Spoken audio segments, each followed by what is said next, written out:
Welcome to the Final Score Network and the Final Score Podcast, presented by Team Anders Realtors. I'm Andy. He's former NCAA student athlete and co-host. Ryan Gam, two-hand monster flush off the inbound. Ryan Gam slam jam. Oh boy. Find the TFS pod and our playlists wherever you stream your podcast or music. Follow us on X at TheFinalScore35. Oh, and one more note before we get started. I'd like to apologize to anyone I've not offended yet. Please be patient. I'll get to you shortly. Welcome into the 220th edition of the TFS pod. College basketball season is over. Sad face. The Detroit Red Wings are playing right now, trying to make a playoff push. Probably not going to happen. Tigers off to a hot start. They've won 5 in a row. Actually, I think 6 in a row. Maybe it's 5. I don't know. 5 or 6 in a row. The Pistons are clinched a playoff spot. That's pretty cool. And it's Masters Week. That's the only good thing about college basketball being done. We have an awesome major championship to kick off our year, and we will have 2 recurring guests on a little bit later to do our Masters picks and a fun playlist, which we will share with you later. But without further ado, I will take the podium with plenty to talk about, but we're going to keep this pretty quick. I want to talk about the NCAA existence. I've talked about it before because I don't think it's going to last anymore. Yesterday there was a House settlement hearing, whatever you want to call it, between the NCAA and student athletes, and it's for a $2.8 billion settlement. And I don't mean, when I say that's crazy, that's literally insane. College athletics, they want this revenue sharing stuff, which I agree with, but $2.8 billion, it says the plan remains on track to take effect July 1 and clear the way for every school to share up to $20.5 million with each of its athletes annually. These schools are going to go broke, first and foremost. Or we're going to go broke. Yep.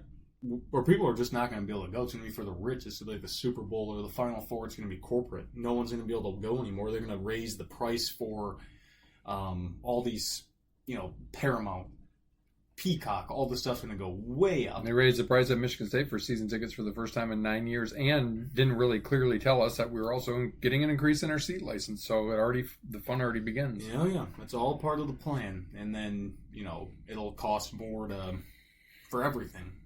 Sports-wise, it's ridiculous. And then people like us are just not going to go anymore or watch anymore because it's way too expensive, and they've done this to themselves by digging this massive hole. The NCAA is a waste of space, and this also, I was going to talk about this anyways, and I saw this earlier, how Midwinter, he's a sports law firm, and there's a federal college athletics bill that was introduced. It would do 2 things: create a new association to replace the NCAA, known as the American Collegiate Sports Association, and require all NIL money from schools and collectives to be distributed equally to athletes at ASCA schools. I don't know if that's a solution. Like, distributing it equally is the liberal way, right? Like, you're not, just because you're Field there hockey means you should get as much as like football, obviously, but yeah, I mean, the concept is maybe there, but like in writing, but not in actual principle. You still need a meritocracy system. You just need controls on it. No, they blew that because they never put controls on. If at the beginning of this they had done NIL, they put guardrails on. They put guardrails on the transfer portal in 2020. None of this would have been an issue, but they allowed it, and then they just kept getting. That's okay. We'll push it to the side, put it on the back burner. Well, it fell down the crack off the back of the stove into oblivion, and it's never going to come out into a black hole. I hate the NCAA, what they've done. They've ruined sports that you and I just cherish and love in college football and college basketball. It's absolutely ridiculous. Programs have been ruined. Michigan State swimming, for example, because of money. A lot of student athletes' careers have been derailed. and change because of it, and it's ridiculous. So screw you, NCAA. I've said it multiple times, but I've had it. Like, enough is going to be enough here eventually, and it's never going to exist. So thanks. Yeah, and you have the transfer portal didn't solve anything because more than a good chunk of those kids every year never even go anywhere. So they end up out of college. That's what you want, right?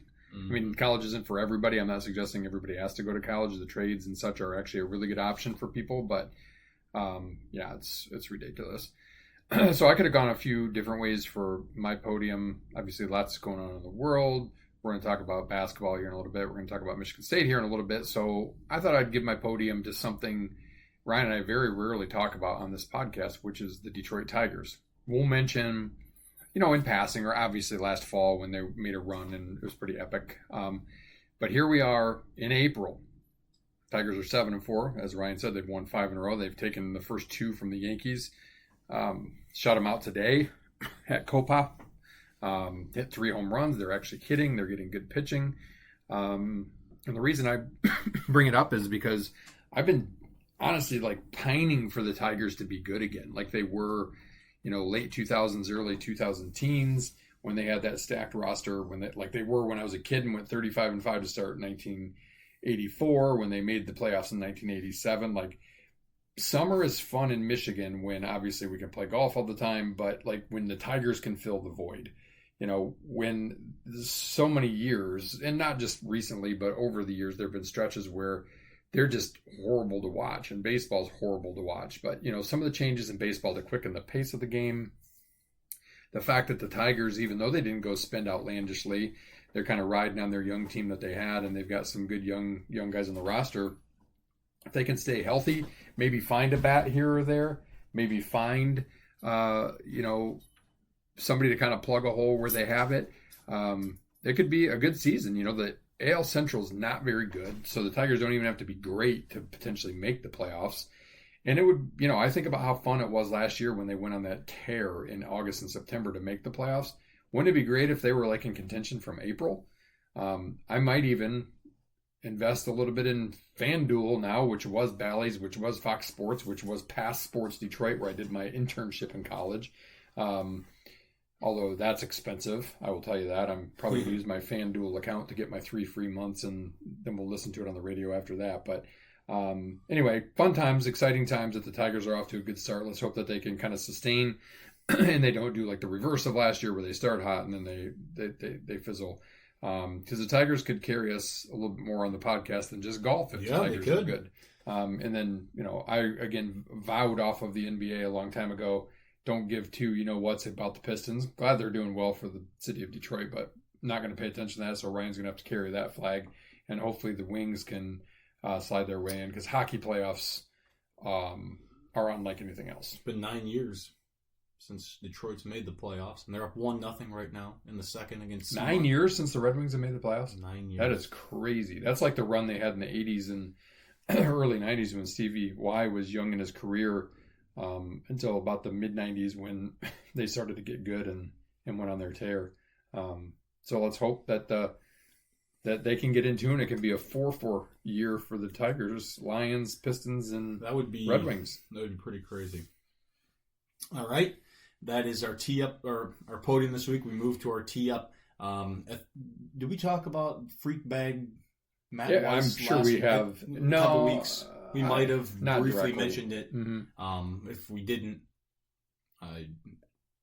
look it up. I'm not going to go into all the details, but here's the question I'm going to ask before you even get into it.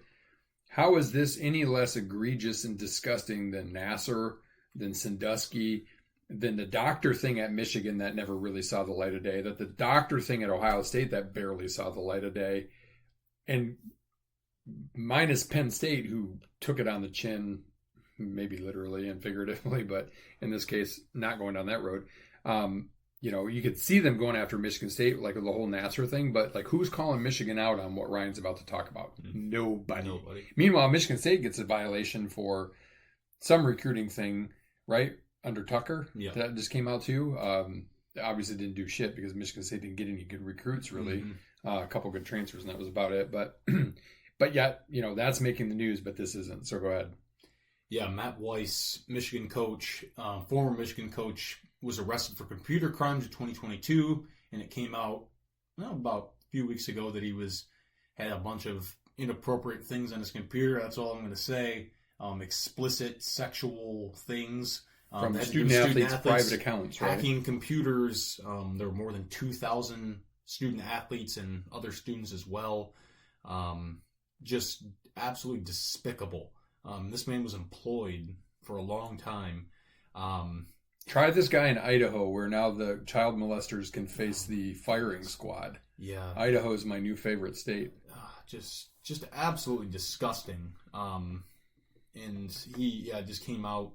They added more to it today that he had thousands and thousands of pictures and videos on his computer across the country. Just awful.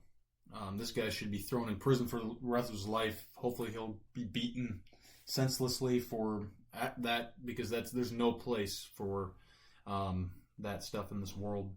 But that's just, if you want to look it up more, be my guest. I'm not going to go into more depth because it's quite disturbing. All right. We will hit up Four Corners again. But first, Spot One, or Corner One, is presented by Norris Sports Group. NSG is a boutique agency of experts with 30-plus years experience in sports sponsorship and much more. Learn more about them today at norrissportsgroup.com. We finished up the NCAA tournament this past weekend, and I was a little unhappy, I guess, with the upsets, whatever. I take that back, because this was probably one of the best Final Fours I have ever seen. 3 unbelievable games, all within 2 possessions. Just phenomenal. I mean, they were the 4 best teams. They all deserved it. Top 4 Ken Pom. I said that last week. And just great basketball. Auburn, Florida. It was the first one on Saturday. Florida came from behind. Walter Clayton just went nuclear. Dude was hitting everything in sight, getting to the rim, making great passes, playing good defense. Dude is a bucket. And Auburn, I mean, they didn't play great in that game, I didn't think. I thought they were a little soft. And it kind of showed in that game. The foul calling stopped going their way a little bit, and they kind of folded. And they were, Janai Broom, dude is an absolute, you-know-what. Just a biatch. 38-year-old man shouldn't be playing college basketball. Whatever. But I was glad to see Florida win that, because was kind of tired of Auburn and their shtick, and their cockiness, complaining, thinking they're all that. You guys have never won anything. You never will win anything basketball-wise. You have anything on that game? Yeah, well, first I'm going to go back a few weeks and say I told you so. In my podium, when people were complaining about March Madness sucks because there's no upsets, and I told you good basketball is what matters. And what did we get? Great. A very rare all 4 team number ones make the Final Four. First time since whatever it was, 2008. And maybe only the second or so time ever since this tournament's been seeded out the way it is with 64 to 68 teams. Yeah, I mean, just super impressed with Florida. Another comeback win, no panic, very much like our Spartans. Michigan State never panicked when they got down, even when they were down 17 against Auburn. You didn't really sense any panic. I mean, maybe in the one possession where they fired up a bunch of bricks from 3 when they kept getting offensive rebounds, but just love the makeup of Florida's team. Don't know much about their coach, but they can throw 4 bigs at you. Clayton was great. Richard is great. They just have a little bit of, they've got enough of a junkyard dog with enough of a finesse game. And as we saw, and we'll get to in a minute, we clearly saw last night in the championship game, they can beat you at your own game too. They can score 95 and win, or they can score 67 and win. Very impressed with them. And then I'll take the Duke-Houston game first. Epic collapse by Duke. Not just a collapse by Duke, because Duke is a phenomenal basketball team. There's no question. They were legitimized more and more in my eyes as I watched them play more. ACC was dog meat this year, so I didn't put a whole lot of stock in that. But They're a big team. They're a long team. They're a skilled team. They're a young team. And the thing is they just met their match in Houston, and it's why I picked Houston to win the tournament on this podcast to begin with. Is Houston throws like 9,000 6'7" guys at you that all have a 7'2" to 7'4" wingspan, so they can guard all 5 positions on the floor. I knew that they might give Duke some trouble. And again, a no panic team, right? Not a very good offensive team. You get Roberts, who goes to the line, horrible free throw shooter, 58%, and makes 2 to give them their first lead in forever. And then, clutch down the stretch, like great with the press. I didn't necessarily hear that it was because, Duke's young or inexperienced or whatever, because that is a very good basketball team. There are a lot of really good players in that team. Houston, just as much as Duke whizzed it away, Houston made them whiz it away. Like, Houston just gets in you. The way that they get a hand on every rebound, whether they pull it down or they tap it, their ability to switch all 5 positions on defense, that was what it was going to take to beat Duke, in my opinion. And you saw it just happened to be late. It was a masterclass, and it just happened to be super late in the game. And, you always feel for teams that kind of blow a lead and they blow it in the moment or whatever. Cooper Flagg will have plenty of opportunities to make that shot, making millions over the rest of his career. He's a special player. I'm not a Duke fan at all, but there are a lot of impressive players on that team. But I was glad Houston won because I think it set up the matchup that we got last night better than it would have been if it was Duke, Florida. Yeah, I agree. I mean, that collapse by Duke, I close my eyes, and that's what I fear with Michigan State every time they're in a close game in winning. Until there's zeros on the clock, I don't believe it. R.E. Iowa. Just insane. Like, Houston's length, that is no joke. Their help side defense, like, if you don't know, like, it's impossible when you know there's a helper where you are every second on defense. They have 10 eyes on you at all times, 10 arms, 10 hands. I mean, unbelievable defensive team. Their offensive rebounding, unexplainable how amazing they are at that. Just getting tap outs and just getting a hand on the ball, skying and just outworking people. That's out. Like, I don't like Kelvin Sampson. That dude can flat out coach. He can flat out coach. And he can recruit the guys he wants. He recruits OKGs, and they perform. Like, these guys are not highly touted recruits. I'm sure, he's gotten good transfers, LJ Cryer, Uzan, whatever, but that was impressive. Maluach from Duke, we talked about him the last couple weeks doing really well. Houston exposed him, and they were smaller. Yeah, his lack of experience kind of came through. He didn't even have a rebound. No, and he's 7'2". That shows you a lot. But that was an impressive comeback by Houston. Just a terrible way to lose a game if you're Duke. But it's okay. They're going to throw $10 million of NIL to get more, so it's okay. They'll have another shot at it. Don't worry about Duke. They'll always have a chance. Mm-hmm. That was that they'll game. Find a way to blow it, probably, but they'll always have a chance. Has anyone done less with more than Duke in the last 10 years is the question. We can talk about that at a later time. Yeah. As Moose is eating stuff next to us. Hey, buddy. Houston versus Florida. Just an absolute rock fight, played in the 60s. I thought it might be a little higher scoring than that, just because of shot makers on both sides. Walter Clayton didn't do jack squat. Until it mattered. He hit a huge three, had a great end one. He had 7 assists, so he passed the ball well. Just was, looked a little out of sorts early with Houston's length, their defense just bothering them. They bumped him off his spot. Their physicality. The first half was physical as it gets. 4 total fouls in the second half. You knew it was coming. Fouls galore. Florida shot 14 free throws in the second half. Yeah, that could have been. And they had 7 fouls in the first 2.5 minutes of the second half, and then didn't have another one in 9 minutes. You could see that one coming from a mile away, and could have been my podium. It is one of the most unbelievable, just garbage officiating. They blew calls against Houston and Duke in that game too, but they blew calls. They all of a sudden changed the calls that they were making. Just unbelievable how the refs impacted that game. Could have, like I said, easily been my podium just because I was disgusted by it. Like, I personally love the way they played the first half. Yeah, it was physical, but so then you call the fouls that are fouls in the first half and the second half. You don't just add fouls. You don't add phantom fouls. You don't change how you're playing. You just don't. And it's too bad because that kind of like a little ways outshone the second half. Florida down 12. I think tied for the third largest comeback in the finals. Second half deficit to win the game. Only led for a minute and 3 seconds of the game, but the minute and 3 seconds that it mattered most.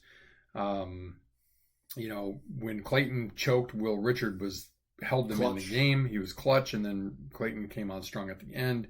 I mean, it was a battle all the way around. Guys fought. I feel horrible for Houston. Didn't get a shot off. They didn't even get a shot off. You kind of look back and you go, you know what? Knowing the outcome of once he put it down, he couldn't pick it back up. You'd almost think just force it and then crash the boards and hope you maybe get a rebound. But credit to Florida for great defense there. Yep. Young coach.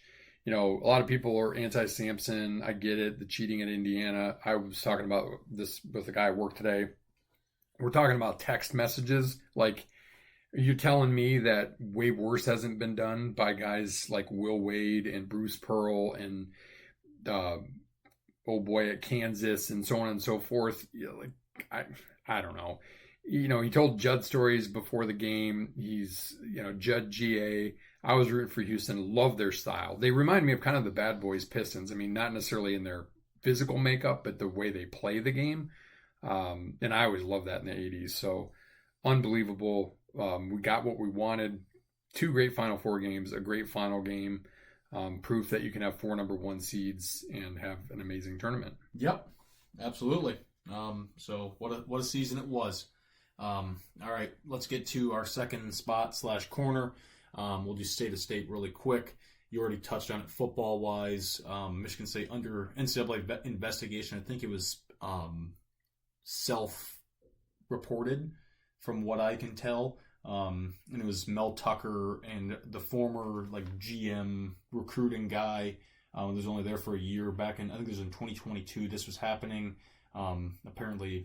Allegedly, Tucker and they were paying Venmos to recruits to wear Michigan State gloves during games, 5 stars and 4 stars. Yeah, that really worked for Michigan State. Mm-hmm.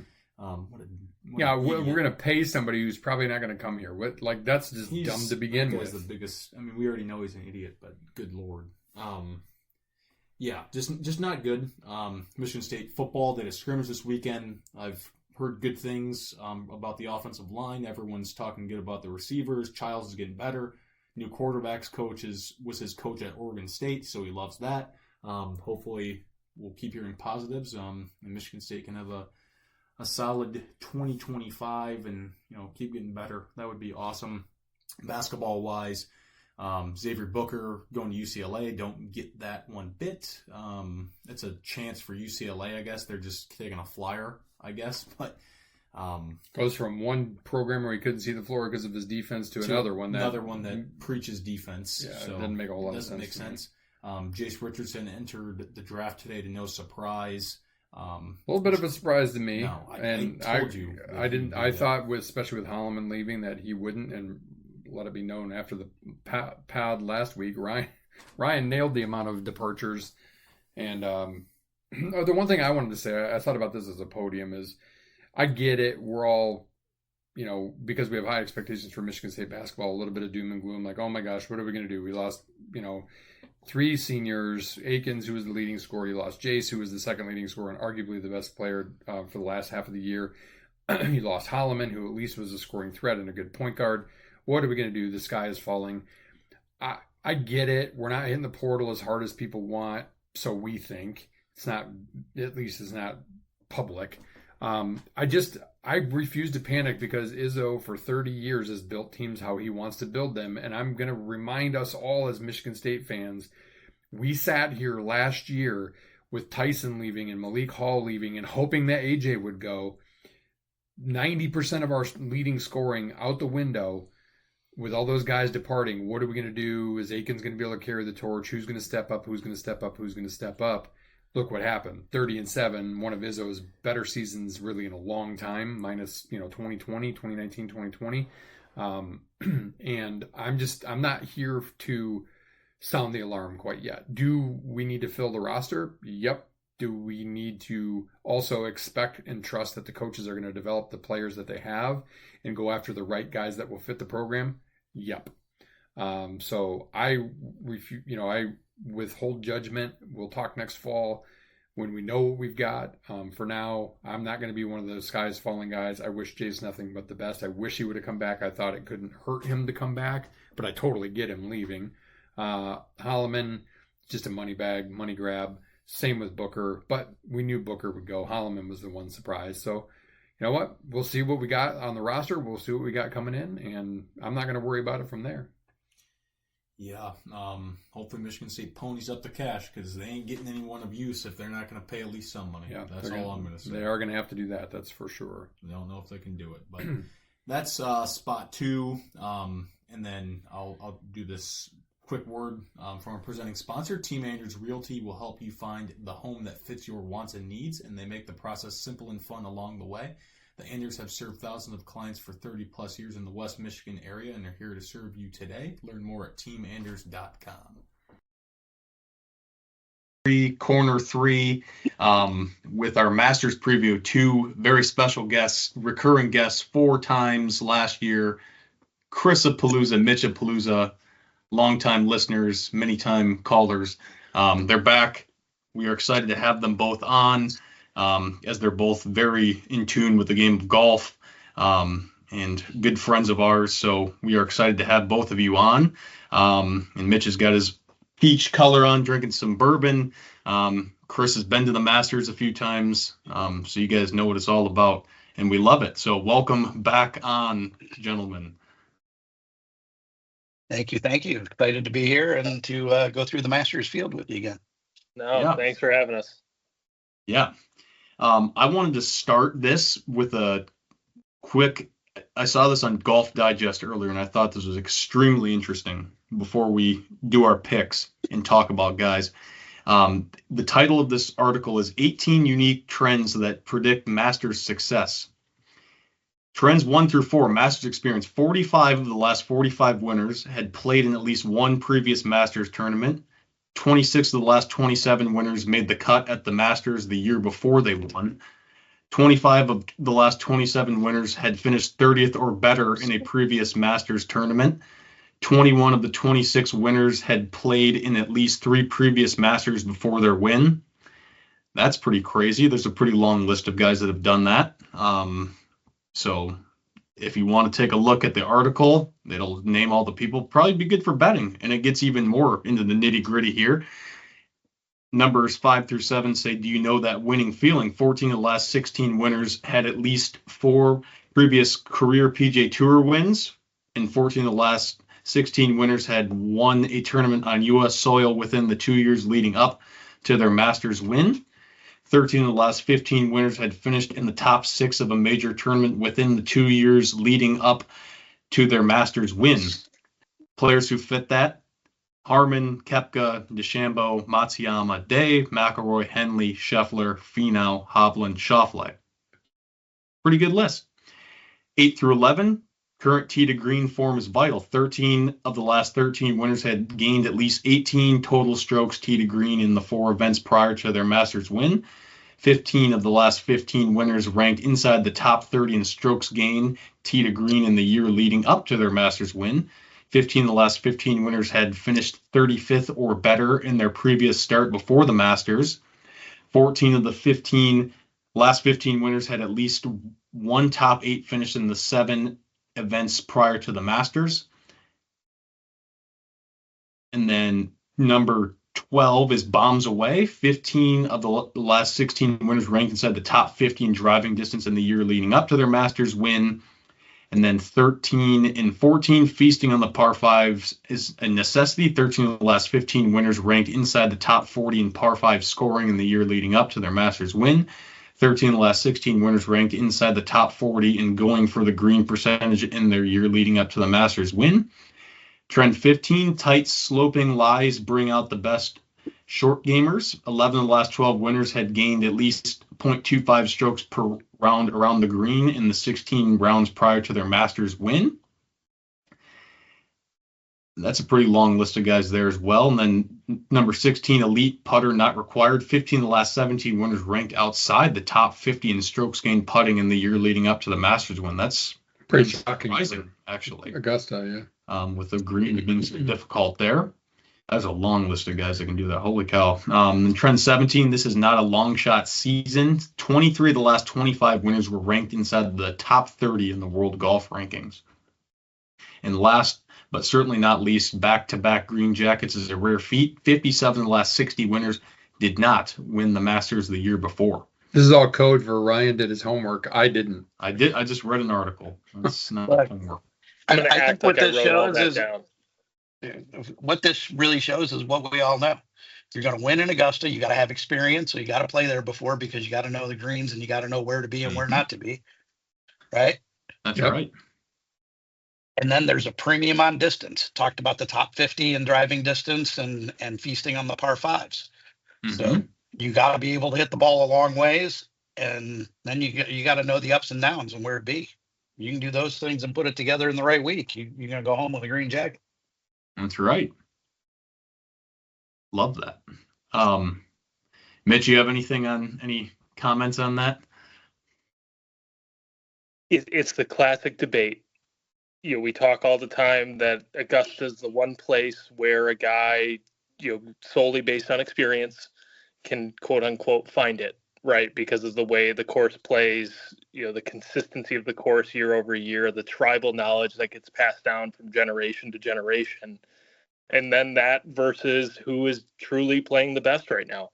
And the name at the top of all the betting leaderboards and the guy talked about most right now and is probably the perfect example of that in Rory McIlroy, of a guy who is red hot coming into this event, is playing the best golf he's played in a few years coming into this event, and has as much experience as anyone, but can he get it over the hump, right? He fits a lot of the statistics you just listed off, but all those statistics are great, but what's in between his ears this week? And That's that right. is the classic 100%. debate going into Augusta National, more so than any of the other majors on the calendar. Yeah, that's really good. Great. Well, let's do our picks, and then we can talk about other guys, maybe some bet stuff, and then we'll do our music draft. So just did a quick random generator, and it spit out the order of Chris, Mitch, Andy, then Ryan. We're going to do a snake draft. We're going to pick 5 guys, total score, and if one guy's going to miss the cut, whatever, you have to call your 5th guy, your sub in before first tee time on Saturday and get him in the mix. Without further ado, Chris, I think I know who you're going to pick, but let's hear it. Well, I mean, I think you all know who I'm going to pick. I just wanted to say thank you guys. It was really nice of you to let Mitch and I go first on the picks, as the host to let your guests go first. So I don't think it's going to be any shock that I'm going to go Scotty Scheffler. I mean, I don't know how anybody bets against him right now. Yeah, I mean, number 1 player in the world for a reason. He's just a beast on that golf course with the short game and iron play, which is just absolutely off the charts. I wish I could do that just one time in my life. Scotty's off the board. No surprise there. Mitch is next. So this is the difficult one because if I'm going by the book, it would say Rory, but my gut tells me Colin Morikawa is due for one. He's been playing fantastic golf as of late. He has, the ability he's put himself in contention essentially every time he's played this year. And has proven, obviously, with his previous major wins that he has, the ability to be a killer in those events. And that way I don't have the guilt if Rory, if he does it, he wasn't on my team. And if he misses the cut, I can say I told you so. So give me Colin to start. That's right. I like that pick. Put me in a tough spot Yeah. because I expected him to You're be welcome. off the We're just board. going to pass it down here. Yeah, I mean, because I'm gonna stick with my original pick. Once I knew when I was in the 3 spot, might have honestly gone with him in the 2 spot too, and I'm gonna go with Ludwig. Um, Mr. Gobert. again, like checks a lot of those boxes. Not as much experience there, but Ryan and I say every time we watch him play, like this dude's gonna win a major this year, and why not? Why not Augusta? Yeah, hard to argue that. Another just premium iron player, especially the long irons. Gets closer to the green. He's not as good. He's not as consistent, but at the tee, holy moly. The dude can hit it a mile. And you guys know he's 6'4". I didn't know that till a couple weeks ago. He's a tall guy. So Ludwig, Colin, and Scotty so far. Mitch, what were you going to say? I was going to say, I think Ludwig Aber is if you were to design a golfer from scratch, he's as close as you're going to get with his ability to hit the golf ball. But again, goes back to my first point, is Augusta's the one place where, Ludwig probably hits it farther and straighter than most every guy on tour. But at Augusta, it's always proven that if you can shape the ball a bunch and kind of scrap it around and keep it close around the greens, you find yourself in contention on Sunday. So I think he'll be hoping for what Dustin Johnson did during the COVID year when that course played in the fall, which was he basically just overpowered the golf course by driving it, past everyone and just put wedges in his hand all day. And still ended up missing a bunch of putts, but he gave himself, over the course of, all those golf holes, 50 chances at birdie, as to where everyone else only gave themselves about 20. Yeah, I hear you there. That's a good comparison. All right, I'm up. Oh gosh, now I'm the one with the tough decision, but I think I'm gonna have back-to-back picks. So I think you're in an easy spot. I think the Bo Callahan fall stops here for Rory. I could see him winning, and like you said, Mitch, I could see him completely not showing up and not playing this weekend. It just depends on who shows up. If we get Rory that can make a few putts that are longer than 5 feet, we could be in business. And if he's hitting the ball at the tee like he is, that piss missile, that bullet 3-wood that he can hit like 295, that's gonna and shape it. That's gonna be key here. In his short game, I think has gotten better from what I can tell. His putting is improved this year. He's making a little more from distance. I'm gonna go with him. And then my second pick, Mr. Par 67 himself, the showman, the greatest showman in golf. I think Bryson figured it out. End of last year, obviously, started off well, then kind of fizzled Saturday, and holes out for eagle on 18. A guy that, if you would have asked me a year ago, I'd say I hate this guy. And I've come to become a fan of him because of the way he's changed his persona, and the way he plays the game, and interacts with people. So I'm going with Bryson.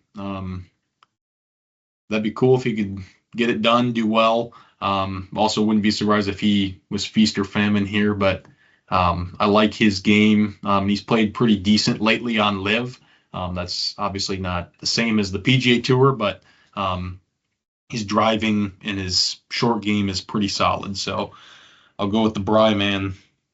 This doesn't seem like it should be much of a flyer, and I honestly at plus 2,000, it's in the top 8 or so of odds, but still kind of rounding back from injury. But I got to go with Xander. Obviously won 2 majors last year. He knows what it takes. He's done well there before. The major. He's done well there before. I think he's got the game. I think he's due. So I'm going to go with Xander with my second pick. He did well his last time out in in Tampa at the Valspar. Good pick there. And back to Mitch.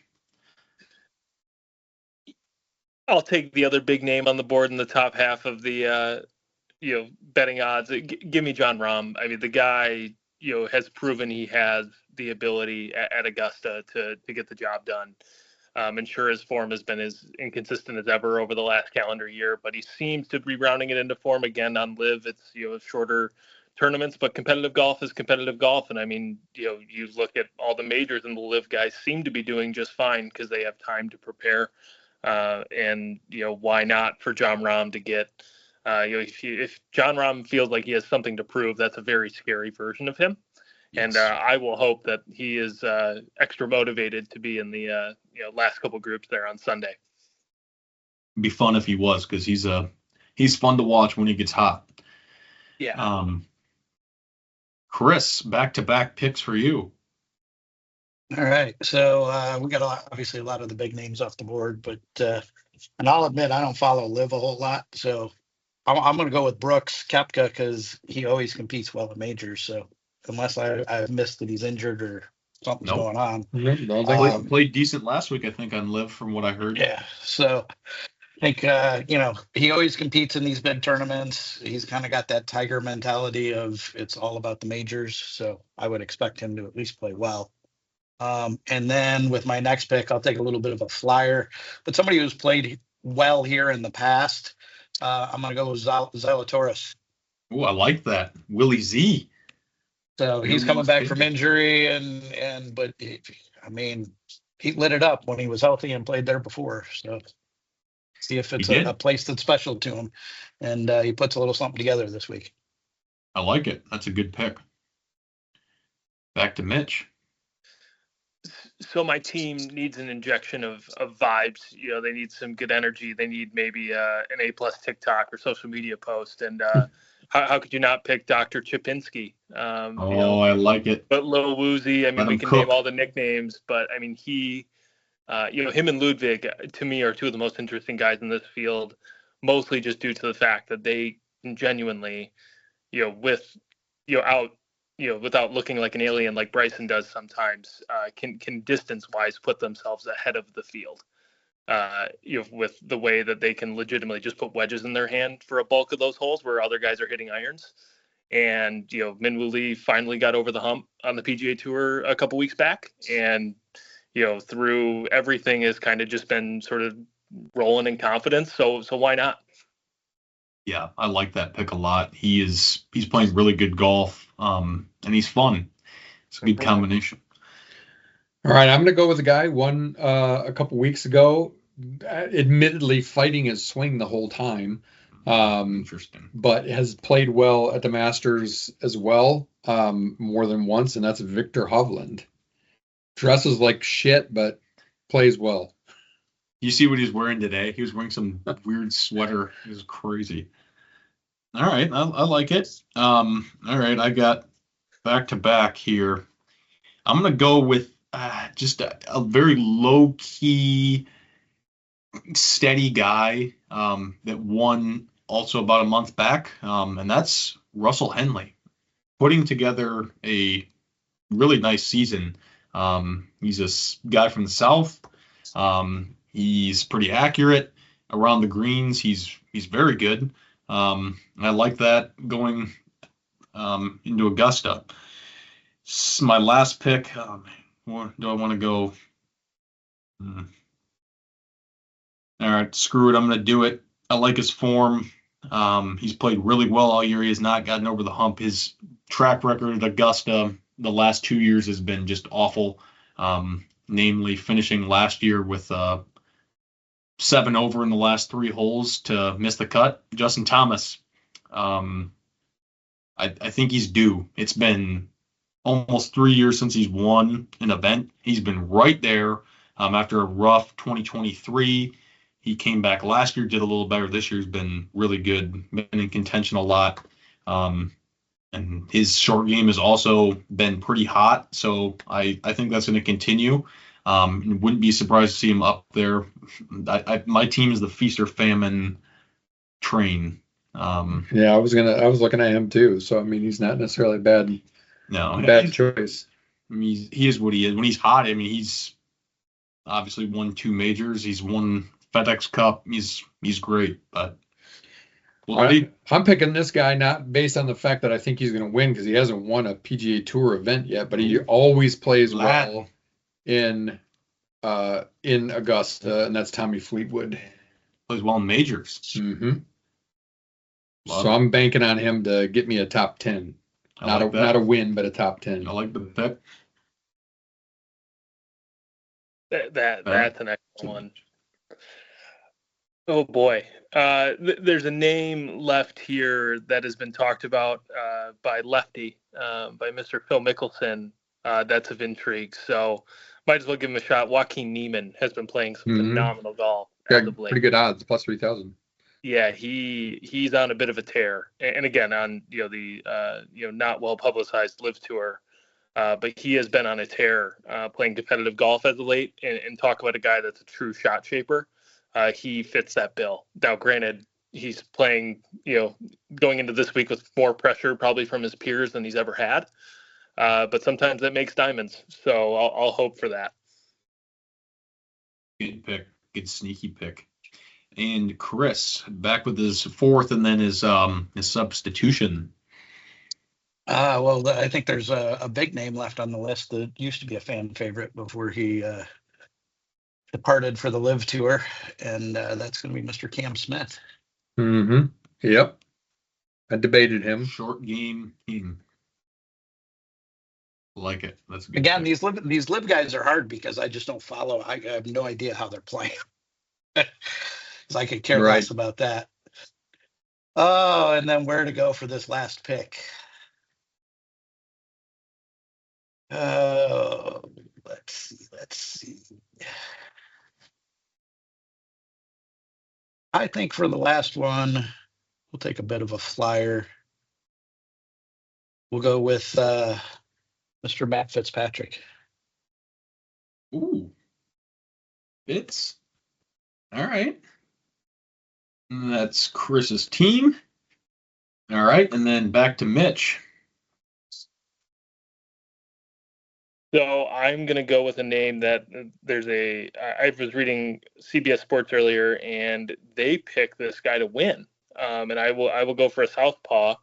And it's not Phil Mickelson. It's Bob McIntyre. The guy is he's fantastic, and he's proven he has the medal in majors. And for him, he'd be hoping that it's terrible weather during this week, which it's not looking like it will be.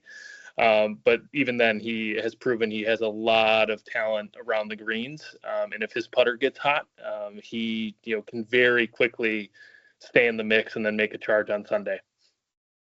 I mean, you didn't want to go with the most famous lefty of them all, Mr. Brian Harmon? That he could waggle his way right off my team at a certain point. But yeah, that's I'll take one southpaw, and I'm pretty happy. And I think Bob's gonna have a good week. I do. I like Bob. I think it's a good pick. I'm gonna go with Tony Finau for my sub. Quiet. Yep, quiet. He typically he's played well there once with a dislocated ankle. So, see what Tony can do this weekend. I'm going on the southpaw train, and it's not the world's most famous short lefty, and it's not the skinniest. It used to be GOAT lefty of Phil. It's the skinniest and one of the youngest, Akshay Bhatia. I don't know why. I think he's going to have a really good week. He's also really good off the tee, and he's pretty good around the green. So I'm going with him. Last year was his first Masters, and he did pretty decent. So why the heck not? Let's do it. So to recap, go ahead, Chris. I was just going to say, I'm surprised nobody took Theegala. He's playing pretty well. He's been playing well lately. That is true. I get a little worried with his game off the tee at Augusta. He gets a little wayward He's a bit with of a driver. sprayer, yeah. That granted, I think he's one of the most creative short game players, which at Augusta of all places would be the place to be. To use that skill, but it's been proven over the course of time that even as creative as he can be to get into that elusive quote unquote striking distance going into Sunday, you got to hit a lot of fairways on Thursday and Friday, and maybe he'll prove me wrong. I'd be happy if he won, but I'm not sure if he's got it. I just wonder because he has been playing well coming into this. Yeah, that is true. If he doesn't have something going and he can't just hold it together for 4 days and no, you're let his short game take over. So yeah, that's true. We also left Shane Lowry. I was thinking about taking him. I could see him having a good week. Weather's supposed to be pretty good, so that doesn't play in his favor as well, but he still has done well there. I think last year he played pretty well. Harris English, he's a Southern guy. Keegan Bradley, the captain, he's playing pretty decent this year. Could see him doing well. Did we really miss anybody else? It was No, I don't think we got Yeah. most of the top. Oh 20. yeah, we missed one that has played well there until he fell apart on the 12th hole, and I don't think he's Jordan. played well since. Yeah, Jordan Spieth. Mm-hmm. Yeah. You go back 5 years, every one of us would have been begging to take him first, and now he didn't even make the cut in our top 20. Yeah, crazy. That is crazy. In And my he's played, vote for, he's played decent. Yeah, he's playing better this year. Go ahead, Mitch. yeah, my vote for Thursday player that's name will be on the first page of the leaderboard at about 4 or 5 o'clock will be Corey Connors. The guy is the purest iron, striker out there, but just does not have that killer instinct to win golf tournaments. Nope. But when it comes to hitting the golf ball, and then the other guy too that is creating some at least interest. I don't know if it'll pan out. Is Sergio Garcia of all people. Has been playing some good golf, and he's part of that elusive club of winners, and he's proven over the very long career with lots of global victories, Ryder Cup appearances that Yeah, but on he's his only day got one. he's as good as anybody. He's only got one major Yep, and it just happens to So- be at the golf course. at Augusta. That's the only one. But look at how many opportunities he had when he That was is younger, true. and he couldn't get over that hump. That He is happened to do it at Augusta finally.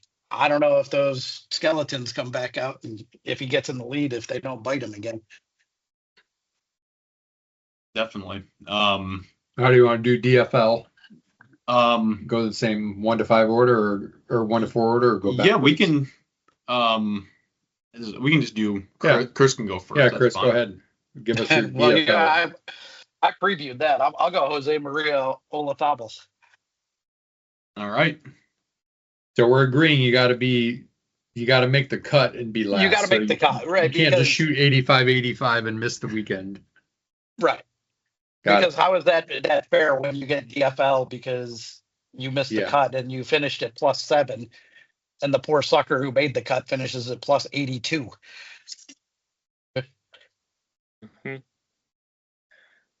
I think I'm going to go Danny Willett. I think he might just have enough tribal knowledge to make it on the cut line and then just go, oh, shoot, I didn't pack enough clothes to be here for these next couple days and bow out.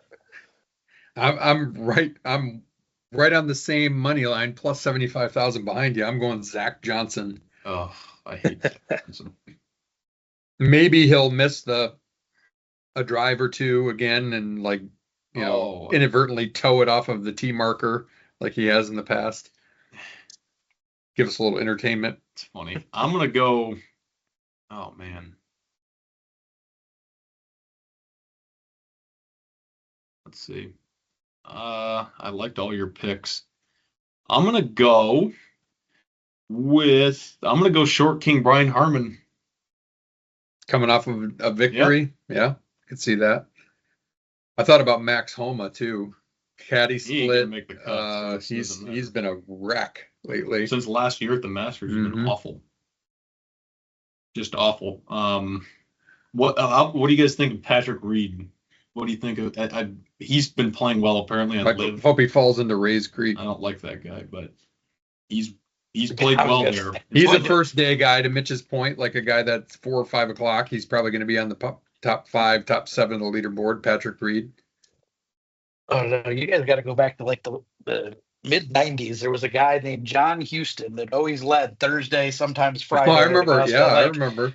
Yeah. Year after year, that guy never won a damn thing, but he came out and shot lights out Thursday, Friday at Augusta, and then finished somewhere off the first page of the leaderboard by Sunday. That's funny. Yeah, I don't hate Patrick Reed to make the cut. I think he, outside of being as arrogant and a cheater as he's proven to be, his golf game actually is quite nice for majors. The way he controls the ball and he can get that putter rolling. Which is shown by having some success early in his career.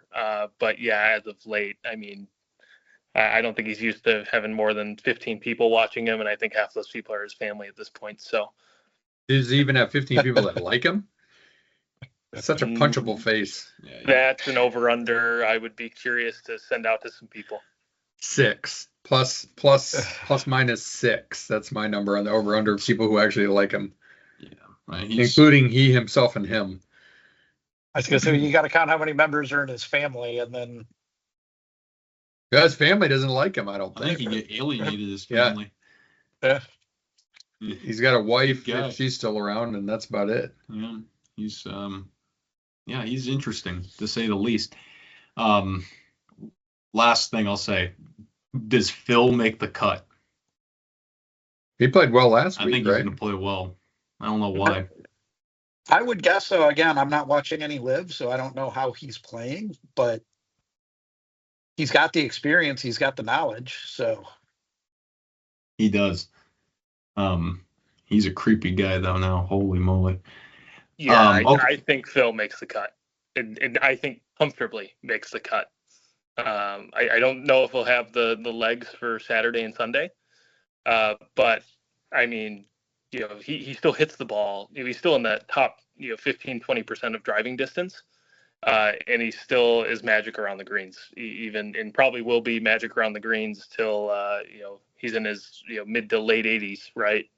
He's proven that he has this innate ability to be competitive even when his ball striking isn't there, because it frankly wasn't there for the majority of his career, and the guy still has racked up how many victories in an era where he played against Tiger Woods the bulk of those years. Mm-hmm. I'll give you another name that we didn't bring up that has generally played well. And now I've completely forgotten who I was going to say. You can just edit Sucks that getting out. old. He was going to say Fred Couples. Oh, no, it was Dustin Langer. Johnson. Bernard DJ. Longer. DJ went off to live, and I don't know how he's doing, but that's another name that, competed in a lot of majors that most people would take. And my opinion on him, just based on his early career, is he was uber talented, but too laid back, too relaxed, screwed around too much. And now he's playing live, and he doesn't have to win tournaments to make his money. So I just don't know that he's working as hard on his game to be in shape to win majors. Yeah, true. Yeah, he's living the good life, doing nothing. With Paulina. Just playing golf. That's right. Yeah, it's not a bad consolation. Bernard Longer's his last Masters. That'd be cool if he made the cut. He's still competitive on the senior tour, so He's good. He's like, what, 68, 67, 68 probably by Yeah. now? Yeah. I heard him interviewed on the Golf Channel. He said his big issue now is they've just pushed Augusta out so far. He's just not long enough to really be able to compete. right. I think if he had some more distance, he'd absolutely make the cut and maybe even contend, but he'll probably make the cut. I don't think he gets into contention. I just don't think he's long enough anymore. He's got to play the gold tees like me. Yep. Yeah, that's our Masters preview. Let's do our spring break music draft. Andrew, you came up with this. You want to?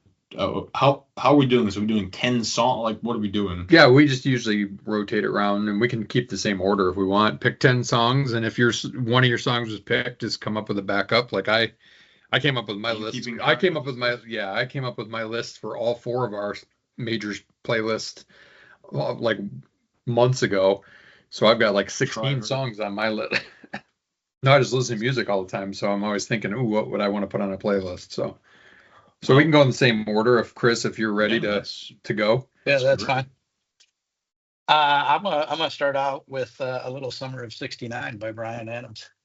Nice. Good song. Love it. All right, Mitch. Are we gonna do draft or do all 10? Are we gonna do you want to do all 10 or do you want to? Yeah, we can just do all 10 unless you guys want to rotate. Yeah, that's No. fine. Yeah, let's do all 10. All right. So then I had "Sweet Child of Mine," Guns N' Roses. GNR. Paul Revere, Beastie Boys. That's a classic. Andy knows we Oh, bumped yeah. out to that for spring break on a drive Heck to and from yeah. Hilton Head. And then he won't be shocked with this one either, because the next one's Mama Said Knock You Out. That's another Hilton Head spring break one. And then we got Push It with Salt and Pepper. We're kicking it Mix it up. 90s style. Yeah. We're gonna roll with a little Aerosmith, Come Together. Okay. Then it's spring break, so you should know that you're worth it by Fifth Harmony. I love it. Wait, what's the name of that one? Worth it. Worth Worth it? That's Chris always jams out to that song. Wait, who was it by? Fifth Harmony. Fifth Harmony. Okay. And Good then song. you're on spring break. You're getting ready to go out. You got to get yourself pumped up. So you got to go with a little "Lose Yourself" by Eminem. Oh, there you go. I like it. Get ready for the club. And hopefully you go home from spring break and you were not caught stealing by Jane's Addiction, or been caught stealing Love by it. Jane's Addiction. That's a And good then, college song. Every guy's question at the end of the night when he walks that girl home is, should I stay or should I go? I love it. You put some thought into this. Like it. Well, I went with some of the spring break bangers we had, and then I just started going through my playlist and songs and different things. And I was like, oh, that's a good. I probably could have come up with 20 of them if I really. See, that's but why I there like were to do several I this, though, skipped because over. you get a different mindset by everybody who's picking, and you just end up with a good playlist. Like the ones that the two I think we created last year, one was always on when we played golf. Yeah, I'm listening to a lot. Yeah. Really good songs. Good stuff. Great mix. All right, Mitch, over to you. Mitch looks frozen, I think. Hopefully his voice isn't. No, I'm here. Oh, there You it guys is. got it? Yeah, he was in Fine, concentration. Yeah, this is big time right here. So we'll start off. Panama by Van Halen. That's a good start. Nice. We'll go to Cowboy by Kid Rock. Nice. American Pie is a good one for spring break. Don McLean getting a shout out here. Highway to Hell, AC/DC is a good one. Rock and Roll All Night by Kiss. Yeah. And then I will go. We'll go Sweet Emotion by Aerosmith.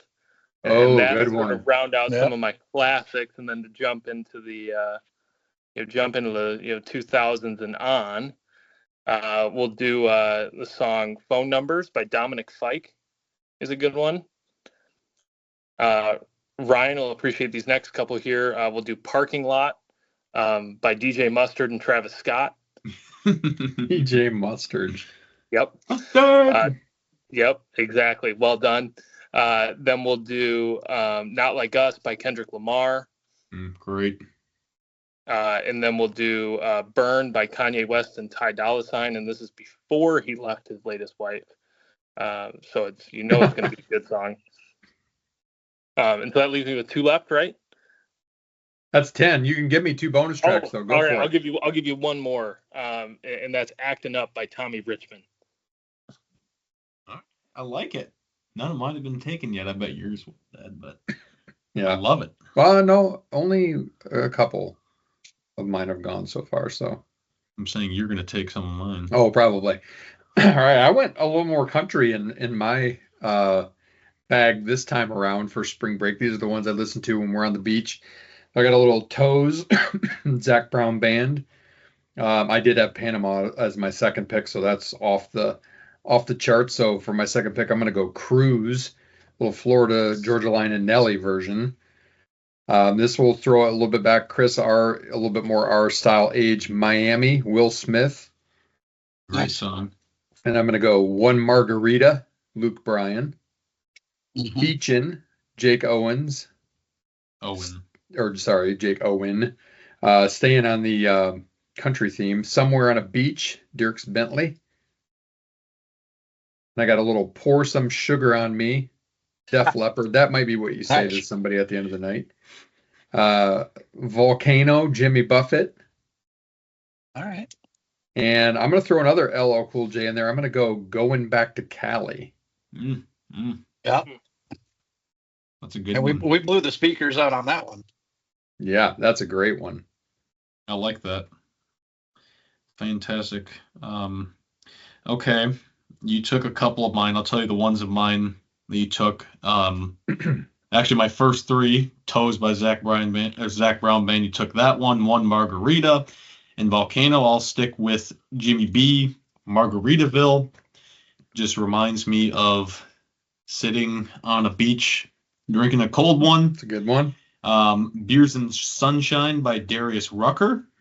This is very country centric for me. Yeah. It's 5 o'clock somewhere. Alan Jackson and featuring Jimmy Buffett. Take It Easy by the Eagles. Ooh, that's a good one.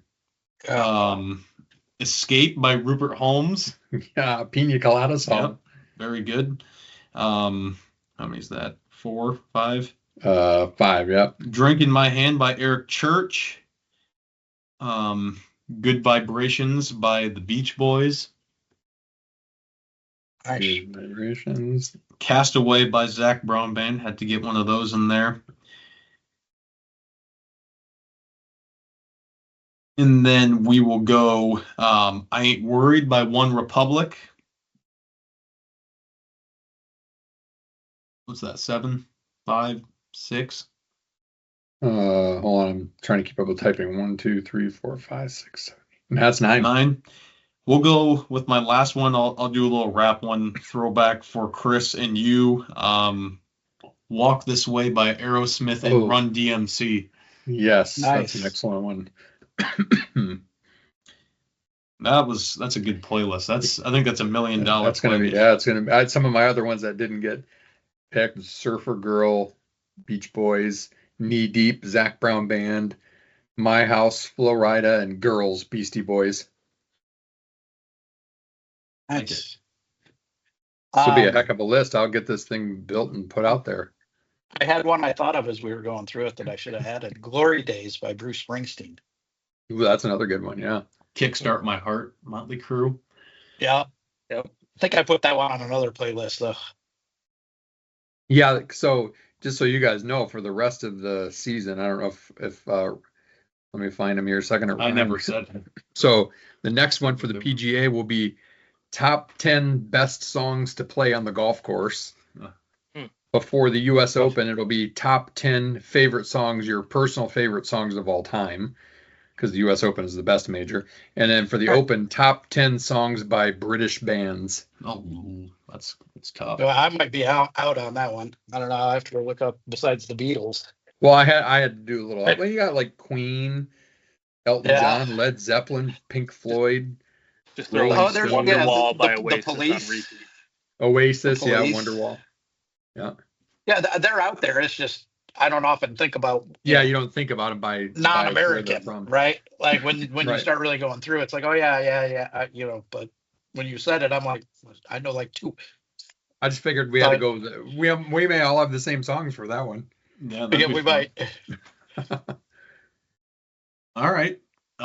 That's the draft, both drafts, and we will have you two gentlemen help us sprint this thing home like we have on every episode.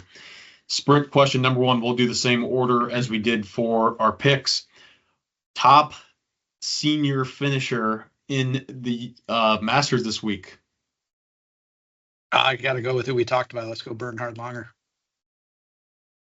I will take Angel Cabrera, fresh out of prison and fresh off a victory. The man's on a mission. I'm going to go with Phil. I'm going with El Pato, the duck, Angel Cabrera as well. Smoke that cig, buddy. Smoke weed every day. Yeah, he's smoking something. All right, second question. This past weekend was the best Final Four weekend since fill in the blank.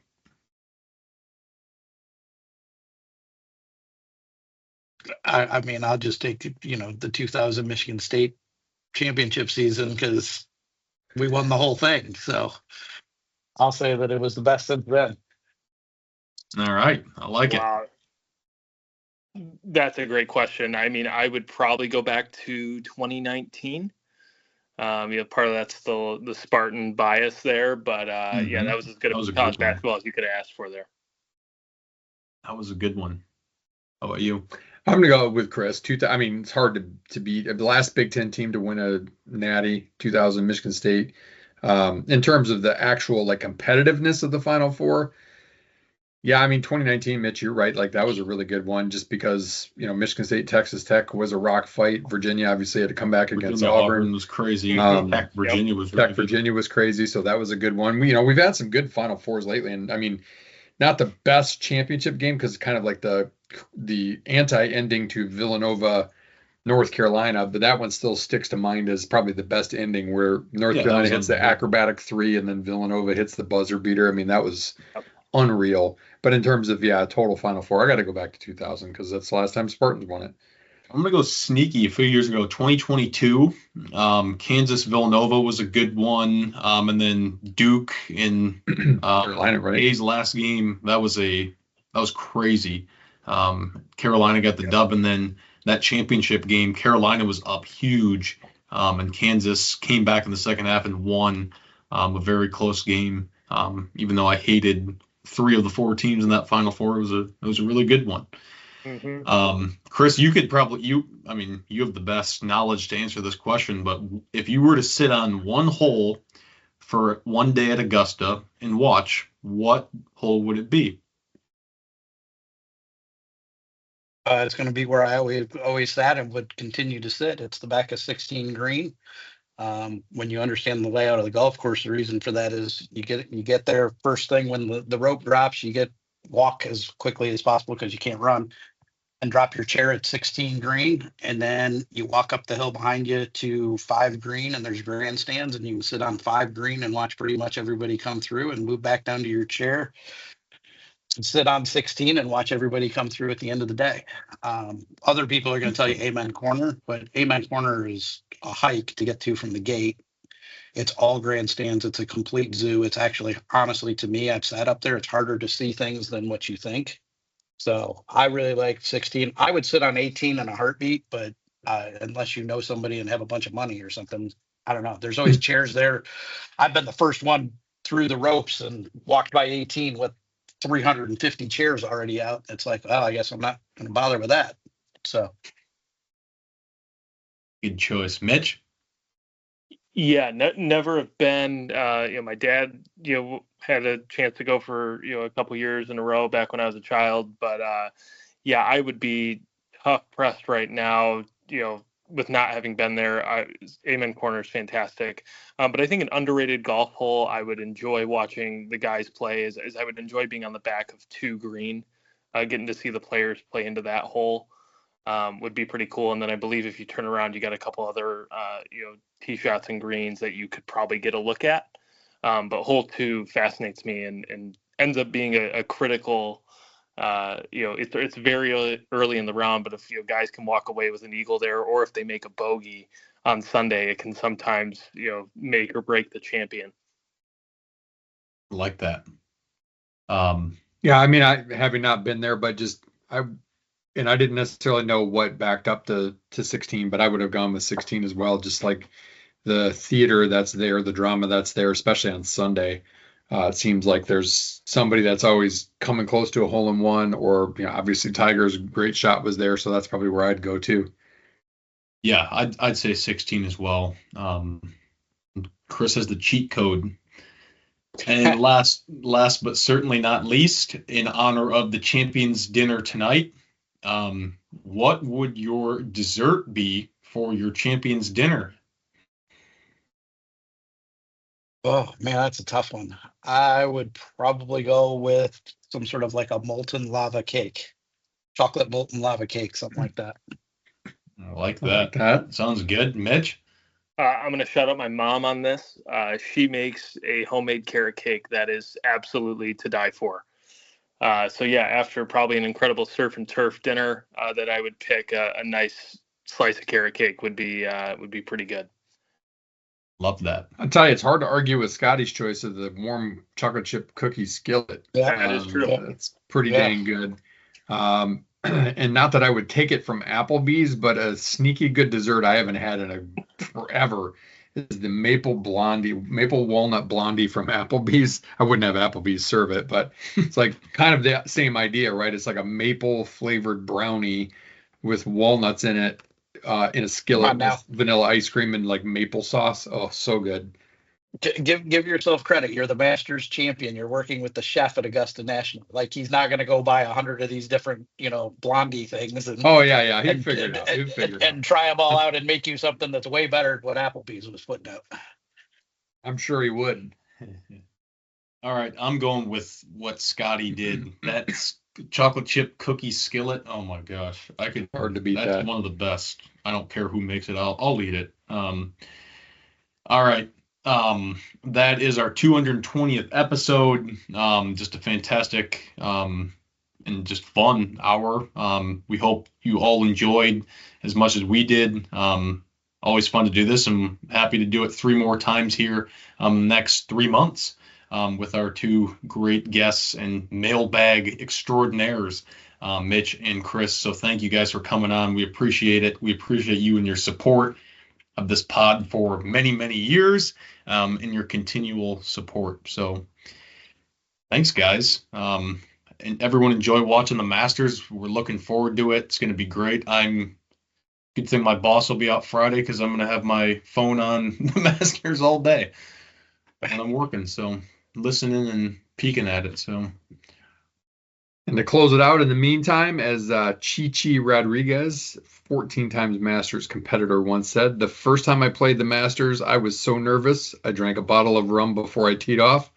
I shot the happiest 83 of my life.